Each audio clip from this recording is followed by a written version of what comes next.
পাহাড় ঘুরতে আসার প্ল্যান করলে আমাদের সকলের মাথায় প্রথমে আসে পাহাড়ের রানী দার্জিলিং এর কথা। তো এবার আমি চলে এসেছি দার্জিলিং। দার্জিলিং ভ্রমণের এটি চতুর্থ পর্ব। এই পর্বে আমি আপনাকে এমন একটি হোটেলের সন্ধান দেব যে হোটেলে দুর্দান্ত রুম থেকে আপনি অসামান্য কাঞ্চনজঙ্ঘার ভিউ পাবেন।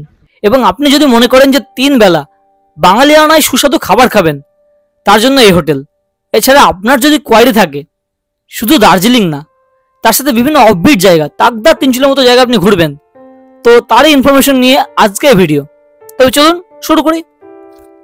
এবারে আমার যাত্রা শুরু হয়েছে শিয়ালদা স্টেশন থেকে। শিয়ালদা থেকে রাত্রি 11:20 12377 পদাতিক এক্সপ্রেস করে যাত্রা করে আমি চলে এসেছি এনজেপি। এবং এনজেপি থেকে শেয়ার অটোতে মাত্র 30 টাকার বিনিময়ে আমি পৌঁছে গেলাম শিলিগুড়ি জাংশন। শিলিগুড়ি জাংশন চত্বর থেকে কিন্তু আপনি অ্যাভেলেবল শেয়ার কার পেয়ে যাবেন। তবে এবার যাত্রায় শিলিগুড়ির তেনজিংনগর বাস স্টপ থেকে টিকিট কেটে বাসে করে আমি এসে পৌঁছে গেলাম দার্জিলিং রেলওয়ে স্টেশন। নিচে দেখতে পাচ্ছেন দার্জিলিং স্টেশন এবং দুটো ধাপ উঠে আসার পর হচ্ছে চার্চ। এবং সেই পথে কিন্তু আমরা আগে চলেছি চার্চের সামনে দিয়ে। সবচেয়ে প্লাস পয়েন্ট হচ্ছে দার্জিলিং স্টেশন থেকে আপনার হোটেলে ফোন করলে কিন্তু ওনারা গাইড করে আপনাদের এই পথে নিয়ে যাবেন।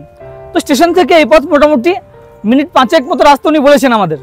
চার্চের বাঁকটা পেরিয়ে কিন্তু আমরা দেখে নিয়েছি আমাদের হোটেল। এই দেখুন, নিচের ধাপে চার্চকে রেখে আসলাম আমরা। এবং চার্চের পরে কিন্তু রাস্তার দারুণ ভিউ দেখুন, পিছন দিকে পাইন ফরেস্ট সহ দারুণ ভিউ।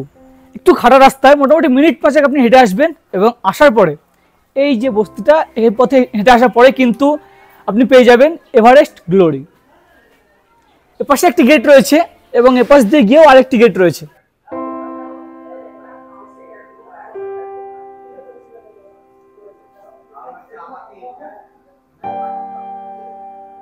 হোটেলের মেন গেট দিয়ে প্রবেশ করার পরই শুরুতে কিন্তু রয়েছে রিসেপশন এরিয়া। চলে এসেছি আমাদের আস্তানা এই হোটেল এভারেস্ট গ্লোরির একেবারে টপ ফ্লোরে। দেখুন, আমি বাইরের যে করিডোর বা ব্যালকনি সেখানে দাঁড়িয়ে রয়েছি। অসামান্য ভিউ। নিচে রয়েছে দার্জিলিং স্টেশন, দূরে একাধিক পাহাড়ের চূড়া দেখা যাচ্ছে, মেঘের আনাগোনা, পাহাড়ের গায়ে চা বাগান, পাইন গাছ, দার্জিলিং শহরকে দারুণভাবে দেখা যাচ্ছে। চলুন এবার আপনাকে দেখাই যে আমরা কোন রুমে রয়েছি। এই হোটেলের এই হচ্ছে 501 নম্বর রুম। এই রুমটি হচ্ছে আমাদের জন্য বন্দোবস্ত হয়েছে। দেখুন, শুরুতেই রয়েছে কিং সাইজ বেড, মানে যথেষ্ট বড় বেড, যেখানে কিনা আপনারা 3 জন ভালোভাবে শেয়ার করে থাকতে পারবেন। রুমের ডেকোরেশনটা যথেষ্ট ভালো। এবং এপাশে রয়েছে একটি টিভি। আর আপনারা চাইলে কিন্তু রুম থেকে পর্দা সরিয়ে অসামান্য ভিউ দেখতে পারেন। যদি মনে করেন যে বাইরে ব্যালকনিতে গিয়ে বসে বসে চেয়ারে বসে দেখবেন, সেটাও দেখতে পারেন, বা রুম থেকে দেখতে পারেন। ভাগ্য সুপ্রসন্ন হলে চত্বর থেকে আপনারা কাঞ্চনজঙ্ঘা দেখতে পাবেন। এবং রুমের সঙ্গে রয়েছে অবভিয়াসলি অ্যাটাচ টয়লেট। এ হচ্ছে অ্যাটাচ টয়লেট, লাইটটা জ্বালিয়ে নেই। দেখুন, যথেষ্ট স্পেসিয়াস টয়লেট, ওয়েস্টার্ন স্টাইল, উপরে গিজার রয়েছে, যথেষ্ট জায়গা রয়েছে পরিপাটি করে সাজানো, বেশ পরিষ্কার পরিচ্ছন্ন। সামনে রয়েছে বেসিন, মিরর, দারুণ। মানে মোটের উপরে কিন্তু আমাদের এই রুমটি বেশ পছন্দ হয়েছে। নর্মালি হোটেল এসে পৌঁছাতে তো দুপুর হবেই, তো আমাদেরও দুপুর হয়েছে। এবং আমরা দুপুরে পৌঁছানোর পরে একটু ফ্রেশ হয়ে নিলাম। ফ্রেশ হওয়ার পরে এখন তো দুপুরে খাবারের সময়, এবং এনাদের যে ডাইনিং এরিয়া সেটি কিন্তু নিচে, তো সেই কারণে উপরে ফ্লোর থেকে আমরা এখন নিচে চলেছি দুপুরে খাবারটা সারবো বলে।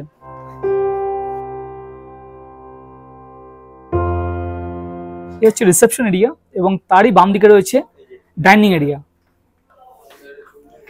এই হচ্ছে ডাইনিং এরিয়া। নর্মালি কিন্তু চেক ইনের সময় যদি লোকজন একটু বেশি হয়, তেনাদের কিন্তু রিসেপশনের সামনে বসতে দেওয়া হয় বা ডাইনিং এরিয়াতে বসতে দেওয়া হয়। তো আমরা তো চলে এসেছি দুপুরে লাঞ্চ করার জন্য। একেবারে ভিউ দেখতে দেখতে লাঞ্চ করবো, সেই কারণে এই টেবিলটা বেছে নিয়েছি। বসে গেছি দুপুরে লাঞ্চ টেবিলে। এবং আজকে দুপুরে খাবারে রয়েছে দেখুন, ভাত, আলু ভাজা, ঝুড়ি আলু ভাজা, সাথে রয়েছে আলু পটলের তরকারি, পাঁপড়, আলু সয়াবিনের তরকারি, সালাড, এবং সাথে ডাল এবং রুই মাছের ঝোল। তো মানে হাতের রান্না, নতুন করে বলা কিছু নেই, একবারে বাঙালির সাথে রান্না, খুব দুর্দান্ত রান্না করেছে। দুপুরে খাওয়া দাওয়ার পরে আমরা আবার চলে এলাম উপরে ফ্লোরে। ফার্স্ট ইমপ্রেশনে আমার দারুণ লেগেছে রুম। সে কারণে প্রতিটা রুমই মোটামুটি যেগুলো খালি আছে এক ঝলক দেখিয়ে নিই। এই হচ্ছে 502 নম্বর রুম, একেবারে আমাদের পাশের রুমটি। এটাও কিন্তু দেখতে পাচ্ছি কিং সাইজ বেড, মানে আমরা যে রুমে রয়েছি সেই রুমের মধ্যে কিন্তু স্ট্রাকচার এই রুমটির। এরপরে আরেকটি রুম আছে, এটি হচ্ছে 503 নম্বর রুম। এই রুমের জায়গা ওই রুমের তুলনায় একটুখানি কম, দুজন আরামসে, মানে কাপল আসলে দুজন আরামসে থাকতে পারবে। এবং রুমের ডেকোরেশন, তিনটা রুমের ডেকোরেশন কিন্তু সেম মোটামুটি। চলে এসেছি কিন্তু উপরের ফ্লোর থেকে নিচের ফ্লোরে। নিচের ফ্লোর থেকেও কিন্তু দারুণ ভিউ, মানে এখন যদিও মেঘের আনাগোনা শুরু হয়ে গেছে সেই কারণে সম্পূর্ণ ক্লিয়ার দেখতে পাবেন না, তবে যদি এখানে ক্লিয়ার ওয়েদার হয় অসামান্য লাগবে। এবং ভাগ্য সুপ্রসন্ন হলে উপর থেকে নিচে থেকে দারুণ ভাবে টোটাল কাঞ্চনজঙ্ঘার রেঞ্জটি দেখতে পাবেন। যাই হোক, চলুন নিচে রয়েছে যে একাধিক রুমগুলি এক ঝলক আপনাকে দেখাই। এই রুমটি কিন্তু ডেকোরেশনটা একটু আলাদা, মানে উপরের রুমের চেয়ে এই রুমগুলি ডেকোরেশন একটু আলাদা। এটা হচ্ছে কিং সাইজ বেড, তিনজন ভালোভাবে থাকা যায়, একাধিক ব্ল্যাঙ্কেটের বন্দোবস্ত রয়েছে। আচ্ছা, এই পাশে রয়েছে সোফা, একটা টি টেবিল, একাধিক চার্জিং প্লাগ রয়েছে, টিভি বন্দোবস্ত রয়েছে। এই দেখুন বেডের সঙ্গে রয়েছে একাধিক চার্জিং প্লাগ এবং অবভিয়াসলি রয়েছে অ্যাটাচ টয়লেট। এটি তো ছিল 403 নম্বর রুম, এর পাশেই রয়েছে 402 নম্বর রুম। আচ্ছা, এই রুমটিও কিন্তু কাপলদের জন্য বেস্ট, মানে একটি ডবল বেডরুম। দেখুন যথেষ্ট বড় একটি খাট রয়েছে, দুজন খুব কমফোর্টেবল থাকতে পারবেন, তিনজন হলেও কিন্তু চলে যাবে। এই রুমটি ওই রুমের তুলনায় জায়গা একটু বেশি। এ হচ্ছে 408 নম্বর রুম। আচ্ছা, এই রুমটি হচ্ছে বড় গ্রুপের জন্য বেস্ট, মানে দেখেই বুঝে গেলাম। দারুণ ডেকোরেশন, দেখুন ওয়ালের কালার খুব সুন্দর করা রয়েছে এবং একাধিক বেড রয়েছে। এই যে বেডটি, এটি হচ্ছে কিং সাইজ বেড, যেখানে তিনজন আপনারা ভালো করে শেয়ার করে থাকতে পারবেন, চারজনও হয়ে যাবে বন্ধুরা আসলে। এক্ষেত্রে দুজন তো থাকতেই পারবেন এবং একজন যদি হুষ্টপুষ্ট হন অবশ্যই থাকতে পারবেন। মোটামুটি বাকি রুমগুলি কিন্তু এঙ্গেজড, মানে এখানে অনেক টুরিস্ট রয়েছেন, সেই কারণে কিন্তু সব রুম আমরা দেখানো পসিবল হলো না। আমরা চলে এসেছি নিচের ফ্লোরে এবং নিচের ফ্লোরে আরেকটি রুম আপনাকে দেখাবো। চলে এসেছি 3 তলাতে এবং অ্যাকচুয়ালি রুমগুলি দেখানোর এটাই চেষ্টা যে এখানে যে ভেরিয়েশনের রুমগুলি আছে, কোনোটা ডবল বেড, কোনোটা ট্রিপল বেড, কোনোটা বড় গ্রুপ আসলে আপনারা কমফোর্টেবল থাকতে পারবেন, সেরকমই দেখানোর চেষ্টা করছি। এই দেখুন এটি হচ্ছে 305 নম্বর রুম। এই রুমটি হচ্ছে মোটামুটি ডবল বেড রয়েছে, দুজন খুব কমফোর্টেবল থাকতে পারবেন, কিন্তু একাধিক বালিশ দেওয়া রয়েছে। এখানে দেখতে পাচ্ছি 3টে বালিশ দেওয়া রয়েছে। অ্যাকচুয়ালি এটি কিং সাইজ বেড, এর পাশে এটি এঙ্গেজড আছে যদিও। আচ্ছা, এটি হচ্ছে 303। এটি কিন্তু বড় গ্রুপের জন্য বেস্ট, মানে উপরের মতোই। এই দেখুন বড় বড় দুটি কিং সাইজ বেড রয়েছে, মানে আপনারা 6 জন বেশ কমফোর্টেবল ভাবে কিন্তু এই রুমে থাকতে পারবেন। রুমে যথেষ্ট জায়গা, যথেষ্ট, মানে একেবারে লম্বা হল ঘরের মতো রুম কিন্তু, এবং বন্ধুরা মিলে আসলে বেশ আড্ডা দিতে পারবেন। এপাশে রয়েছে একটি বড় মিরর, ডেস্ক রয়েছে সাথে, এই দেখুন বড় ডেস্ক রয়েছে। রুমে রাখা রয়েছে জলের যে গ্লাস, কেটল, এপাশে রাখা রয়েছে একাধিক বসার চেয়ারের বন্দোবস্ত। আচ্ছা, এদিকে একাধিক ব্ল্যাঙ্কেট সহ, এবং ওই কোনায় দেখতে পাচ্ছি যে আপনাদের লাগেজ পত্র রাখার জন্য রয়েছে কিন্তু আলাদা করে আলমিরার বন্দোবস্ত। আপনারা যদি মনে করেন যে বড় গ্রুপ আসবেন, এই রুমটি আপনাদের জন্য বেস্ট। রুম থেকে যদি আপনারা মনে করেন যে পর্দা খুলে ভিউ নেবেন, সেটাও নিতে পারেন, বা যদি মনে করেন যে না বাইরে এরকম করিডোরে চেয়ার নিয়ে বসবেন এবং আশেপাশ চত্বরের ভিউ নেবেন, সেটা কিন্তু আপনারা নিতে পারেন। দেখুন চারিদিকে খোলামেলা পরিবেশ, দারুণ ভিউ পাবেন আপনি এখান থেকে, অসামান্য। নমস্কার দাদা। নমস্কার, কেমন আছেন? ভালো আছি, আপনারা কেমন আছেন? এই চলছে। আচ্ছা আচ্ছা, আপনার এখানে তো মোট কতগুলি রুম আছে এখন আপাতত? আমার হোটেলের নাম হচ্ছে দ্য জার্নিজ এভারেস্ট গ্লোরি। আমাদের টোটাল 25খানা রুমের প্রপার্টি, একসঙ্গে অ্যাকোমোডেশন 100 জনের অ্যাকোমোডেশন একসঙ্গে। আচ্ছা, মানে যদি এক্সাক্ট লোকেশনটা বলেন।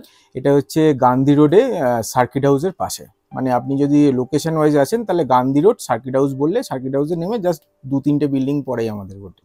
আচ্ছা, আমরা তো শেয়ারে কিভাবে এসে দেখিয়েছি, হ্যাঁ, এবার সেক্ষেত্রে আমরা রেল স্টেশন থেকে এসেছি, যারা রিজার্ভে আসবেন সেক্ষেত্রে সার্কিট হাউস। না, অ্যাকচুয়ালি আমাদের প্রপার্টিতে ঢোকার 2 রকম এন্ট্রেন্স আছে। যারা এনজিপি কিংবা শিলিগুড়ি থেকে শেয়ারিং এ আসছে তারা এসে স্টেশনে নামতে পারে, স্টেশন থেকে 3-4 মিনিট লাগে হেঁটে আপনারা হোটেলে পৌঁছে যাবেন।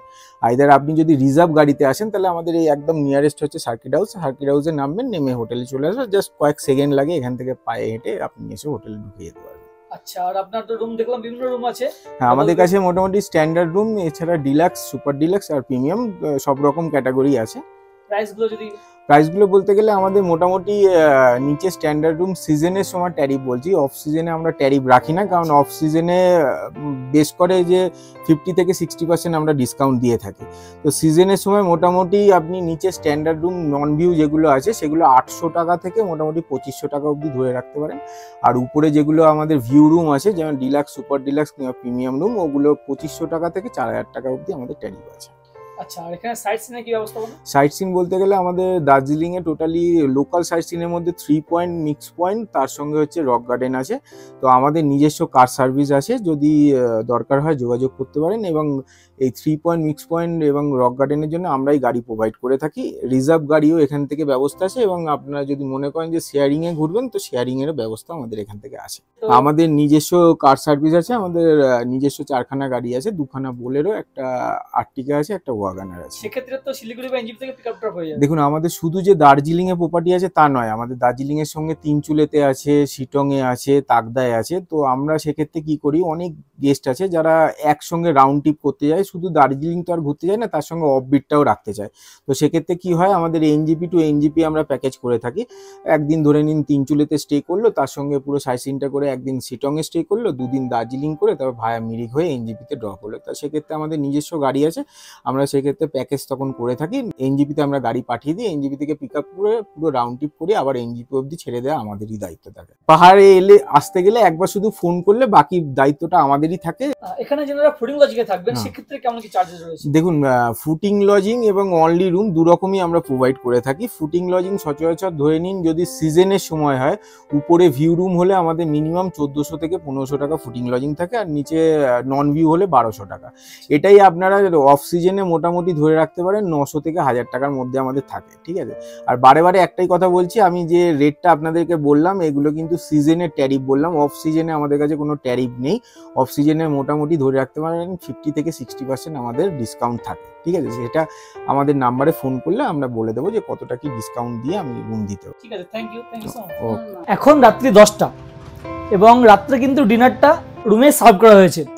আপনারা চাইলে কিন্তু রুমে সার্ভ নিতে পারেন বা নিচে যে ডাইনিং এরিয়া সেখানে যেতে পারেন, তবে আমরা রুমেই চেয়ে নিয়েছি।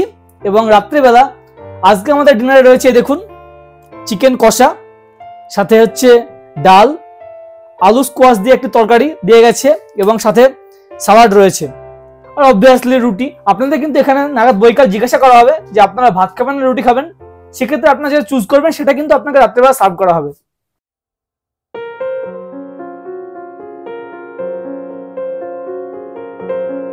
এই হোটেল এভারেস্ট গ্লোরিতে আমরা রয়েছি প্যাকেজ সিস্টেমে, অর্থাৎ লাঞ্চ, রাত্রে ডিনার, সকালে ব্রেকফাস্ট করে চেক আউটের পালা। এখন ব্রেকফাস্ট টাইম। ব্রেকফাস্টে এসে হাজির ডিম টোস্ট। এনাদের কিন্তু একাধিক অপশন রয়েছে, পুরি সবজি অপশন রয়েছে বা বাটার টোস্ট অপশন রয়েছে, ডিম টোস্ট অপশন রয়েছে। আমরা কিন্তু ডিম টোস্টটাকে বেছে নিলাম এবং এই দেখুন সকালবেলায় অপূর্ব পরিবেশের সঙ্গে কিন্তু ব্রেকফাস্ট করা পালা। নর্মালি ব্রেকফাস্টে কিন্তু আমাদের রুমে সার্ভ করা হয়েছে। এই হোটেলের 3টে জিনিস আমার বেস্ট লেগেছে। এক হচ্ছে এনাদের হসপিটালিটি, এনাদের প্রতিটা স্টাফের দারুণ বিহেভিয়ার। 2, এনাদের প্রতিটা রুম দারুণ মেনটেনেন্স করেন। এবং 3, এনাদের খাবার দাবার নিয়ে কোনো কথা হবে না, যথেষ্ট স্বাদের খাবার দাবার। যাই হোক বন্ধুরা, এই ছিল একটি সুন্দর হোটেলের ভিডিও। এই ভিডিওটি আপনার কেমন লাগলো অবশ্যই নিচে কমেন্ট করে জানান, এবং চ্যানেলটা এখন সাবস্ক্রাইব না করে থাকলে আজই সাবস্ক্রাইব করুন। সাথে থাকুন, দেখতে থাকুন। অনেক অনেক ধন্যবাদ।